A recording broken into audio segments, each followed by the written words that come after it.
Assalamualaikum warahmatullahi wabarakatuh.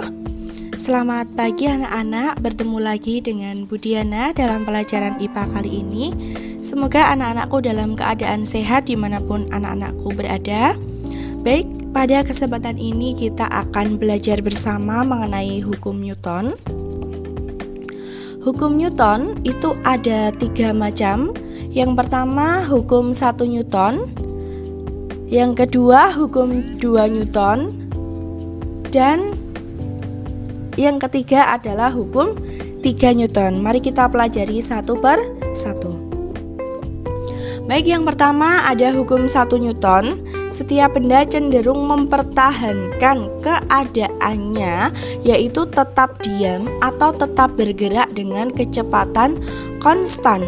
Biasanya hukum 1 Newton juga disebut hukum kelembaman.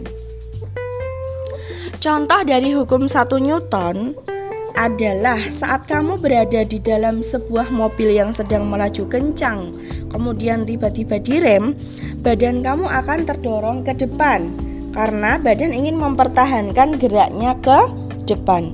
Peristiwa tersebut yang pada akhirnya memunculkan ide teknologi sabuk pengaman yang dipasang di kendaraan bermotor, khususnya mobil.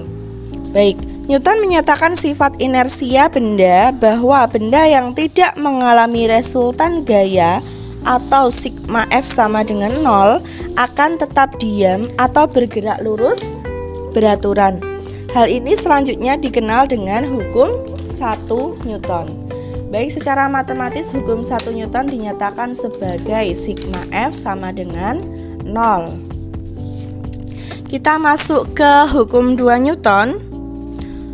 Bunyi dari hukum 2 Newton adalah sebuah benda yang dikenai gaya akan mengalami percepatan yang besarnya berbanding lurus dengan besar gaya dan berbanding terbalik dengan massa benda. Nah, ketika kita memindahkan meja yang ringan tentu akan lebih cepat daripada memindahkan lemari yang berat jika kita menggunakan besar gaya dorong yang sama. Hal ini disebabkan massa meja yang lebih kecil daripada massa lemari dan massa berbanding terbalik dengan percepatan benda. Secara ringkasnya, hukum 2 Newton dinyatakan sebagai sigma F sama dengan M kali A, di mana A adalah percepatan benda dan M adalah massa benda. Selanjutnya kita masuk ke hukum 3 Newton.